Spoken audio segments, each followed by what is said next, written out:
Okey guys, Assalamualaikum warahmatullahi wabarakatuh. Tajahau yepedi rukinge vanakkam. Selamat datang ke channel YouTube Yon Shuffler. Everyday I'm shuffling. Gitu. Okay, aku tak pasti sama ada YouTube ni satu channel yang betul untuk aku buat benda ni. Tapi hari ni izinkan aku untuk meroyan, izinkan aku untuk bebel, izinkan aku untuk beletiang, izinkan aku untuk explain myself. Sebab apa? Dekat Instagram aku baru-baru ni aku cuba share berkaitan dengan pelan pemulihan negara. Aku start dengan pelan pemulihan negara tu sebab aku baru jumpa filter green screen tu. So aku macam, oh nice juga filter green screen ni. So aku boleh share macam gambar satu. So aku boleh explain gambar yang tu. So aku pun ceritalah first dengan pasal PKP, di mana kerajaan Perdana Menteri masa tu habaq lepas ni kita dah tak panggil PKP dah, kita baik ikut pasal 1, pasal 2, pasal 3 dalam Pelan Pemulihan Negara. Saya nak jelaskan kepada yang agak tidak berapa faham bahawa mereka kata sekarang ni dah nak tamat PKP dan sebagainya. Tapi saya kata mulai sekarang ni kita tak sebut PKP ke tak PKP, kita sebut kita berada di fasa. Sekarang ni ialah fasa pertama. Dan fasa pertama ni lah sampai Julai, mungkin pertengahan dan sebagainya itu. Jadi bukan kita kira itu 28, ada silap. And then waktu Perdana Menteri umumkan package pemulih, aku pun buatlah IG story juga pasal package pemulih tu lah. Aku share apa yang kerajaan bagi bantuan, apa yang bakal dapat dalam pemulih ni semua. And then ada seorang hamba Allah ni, dia tak WhatsApp, dia tak DM ke apa, dia tercall, dia sembang tanya pendapat semua. Dia cakap aku macam hang share semua benda ni tapi hang macam dalam dua muka.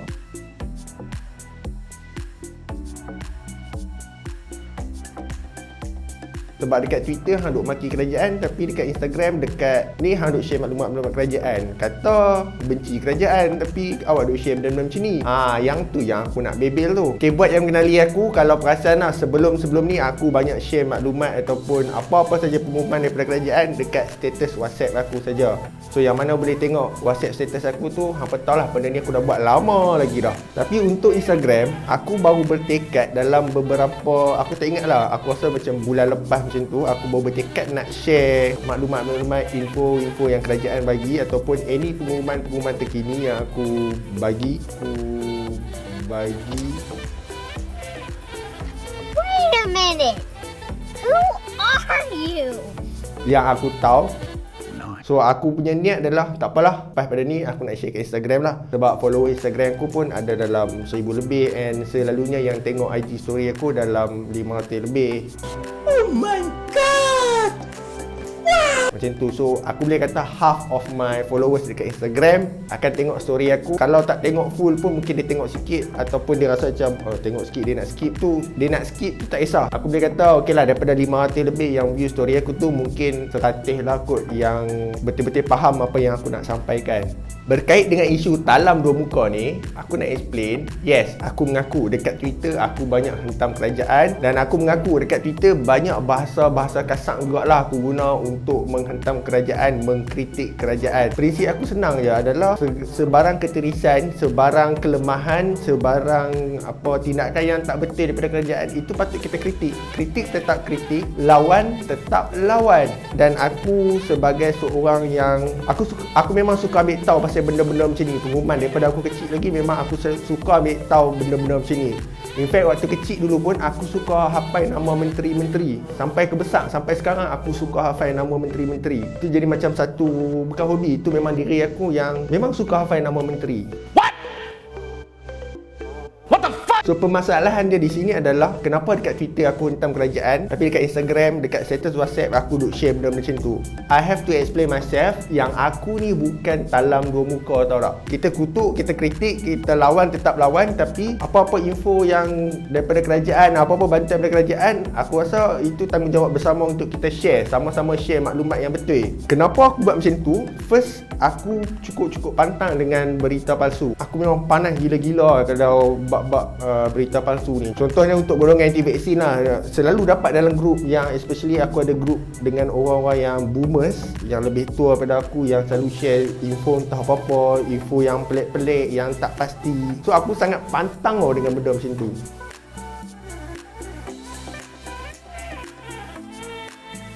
aku bukanlah berminat untuk jadi seorang YB, walaupun ada a few friends yang betul-betul rapat dengan aku yang macam WhatsApp pun, Assalamualaikum YB, nak tanya SOP PKP macam mana, Assalamualaikum YB, bila macam tu.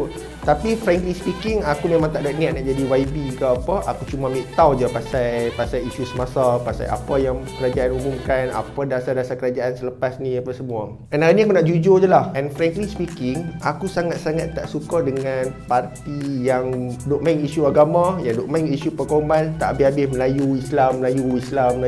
Dan aku rasa hampa tahu lah, aku tunjukkan kepada siapa, sebab masa jadi pembangkang, aku penat tau tak? Penat. Setiap hari mesti ada isu agama, setiap hari mesti ada isu perkauman yang berlaku. And aku cuma nak Malaysia ni kita bersatu. Tak payahlah main sentimen agama, tak payahlah main isu perkauman. Itu political tactical zaman-zaman dulu. Zaman sekarang ni zaman moden, benda tu dah tak sesuai. Rakyat pun ramai yang dah celik. And bila pihak yang duk main isu agama, duk main isu perkauman tu jadi kerajaan, aku tengok benda tu senyap, sepi, krik-krik, tak ada apa langsung.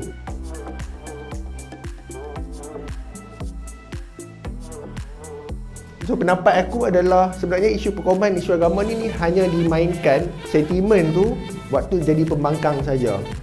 And then aku nak cerita sikit lah kenapa aku start rasa terpanggil untuk share benda ni. Ada dua sebab. First, there was one time aku balik kampung. Nenek aku seorang tua yang agak uzur. So bila aku dah start kerja government ni, aku tahulah beberapa inisiatif dari kerajaan yang membantu rakyat. Bila check, mak teh aku sebagai penjaga tu sepatutnya layak dapat allowance khas daripada JKM, tapi tak dapat. Rebate elektrik tak dapat, bantuan daripada JKM tak dapat. Lepas tu mak teh aku sendiri tak dapat BRIM, tak dapat BPR. Bila kena dekat family hang sendiri, aku jadi macam terkilan tau. So ada at that one time tu aku balik kampung, aku bawa lah mak teh aku pergi JKM Perlis. Okay, sekejap lagi kat JKM Perlis ni pun ada cerita yang punca jugalah kenapa aku buat macam ni. So aku pergi JKM Perlis tu, isi borang semua mak teh aku hantar. Alhamdulillah sekarang mak teh aku dah dapat bantuan dari JKM tu. Lepas tu bila check, mak teh aku punya nama tak ada dalam sistem e-kasih. Dan pegawai kat situ pun cakap dah daftar semua. Dia kata nantilah mereka akan main rumah tok aku nak tengok keadaan sendiri. Macam turun padang tengok betul lah mak teh aku ni miskin ke, nenek aku ni miskin semua. Pegawai pada ICU JPM sendiri pun turun padang dan alhamdulillah bantuan tu dah dapat. So itu salah satu punca lah kenapa aku jadi macam triggered untuk share, sebab aku tak nak orang left out maklumat macam ni, especially yang dekat luar bandar lah. Okay, cerita pasal dekat JKM Perlis ni. So masa tu dekat luar tu mak teh aku masuk dalam, sebab PKP kan aku tak boleh masuk dalam. So kat luar tu ada seorang makcik ni, bukan makcik lah, sebab dia aku rasa bayar nenek aku umur dalam 70-60 macam tu lah. Dia main tanya dekat seorang pegawai JKM Perlis ni, pegawai JKM tu kat luar lah, dia macam jaga lah. Okay, dia macam okay, lepas ni hang. So dia yang panggil orang masuk dalam tu semua.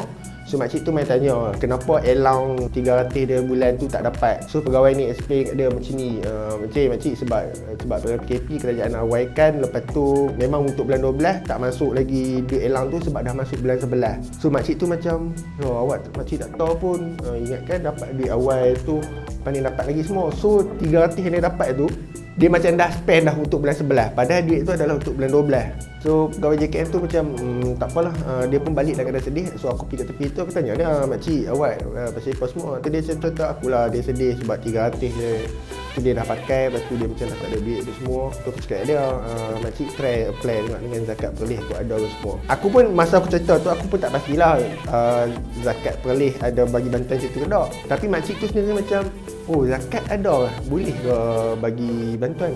Tak apa, makcik try je apply dulu.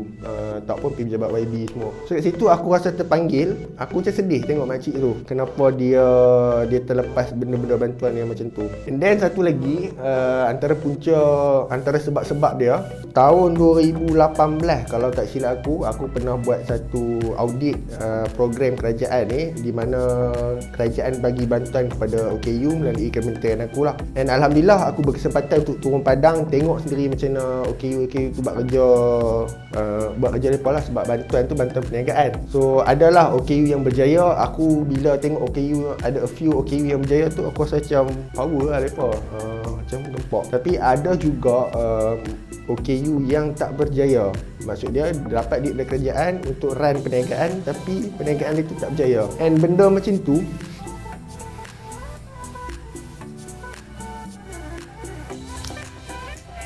And benda macam tu lah yang buat aku sedih macam ni. Sebab kerajaan bagi bantuan untuk OKU tu keluar daripada kepupung kemiskinan, tapi dia tak ada bantuan tau. Dia tak tahu nak refer dengan siapa. Dia tak tahu nak dia tak dapat orang kata apa, didikan yang betul. Dia tak dapat tunjuk ajak yang betul. So bisnes dia tak berapa nak okey. And ada kedai ada, tapi memang dah tak buka lama apa semua. And dia pun macam tak sihat semua.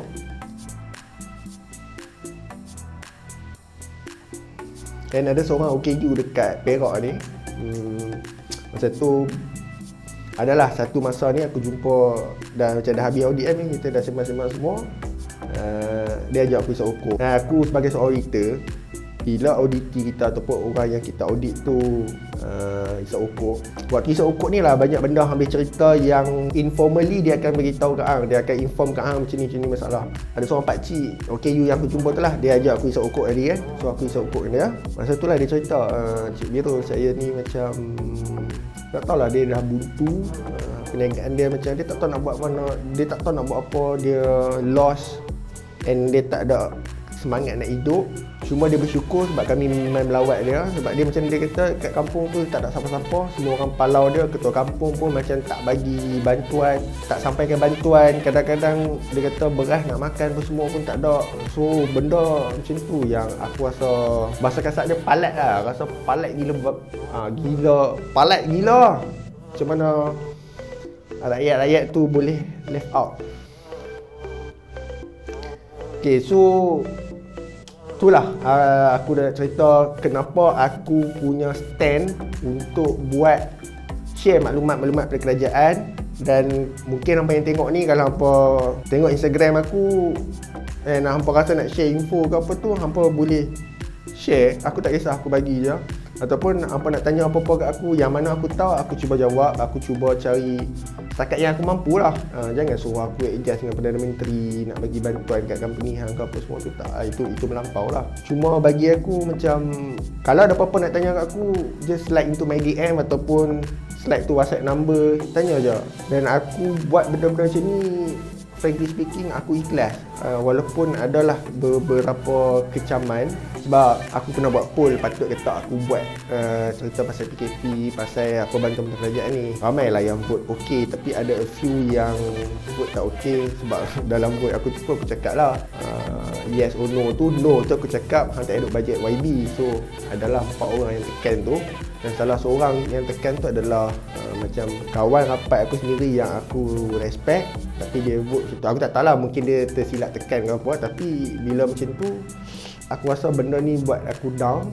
Dan buatkan kadang-kadang rasa macam malas nak buat macam ni, bukannya orang fikir pun. Cuma aku harap lah sedikit sebanyak, macam aku cakap tadi, sedikit sebanyak mungkin daripada 500 orang yang tengok story aku tu, mungkin 100 orang ataupun 50 orang tak skip dan tengok story aku tu sampai habis. Ataupun at least daripada 50 orang tu pun mungkin 3 orang yang disebabkan story aku tu dapat maklumat yang tepat. Dan aku bagi contoh sebab ada seorang kawan aku ni, kawan lama daripada sekolah menengah, dia contact aku. So akhirnya dia baru tahu status BPR dia. Maksud dia kalau dia tak tanya aku, dia mungkin terlepas BPR dia tu. So dia tak dapat. So aku dah nasihatkan dia untuk buat rayuan BPR. And aku tak salahkan orang yang mungkin lah hampa tengok ni macam, alah come on rayun, benda ni boleh baca je. Maklumat sekarang di hujung jari, semua orang tahu lah benda ni dah boleh viral macam tu.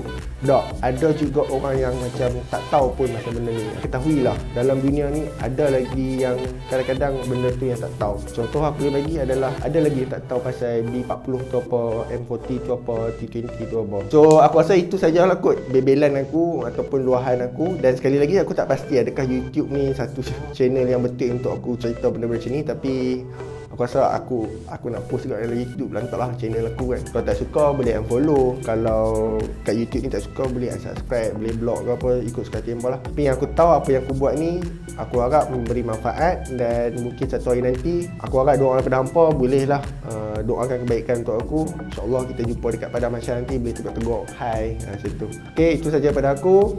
I see you in the next video. Aku yang Shuffler, everyday I'm shuffling.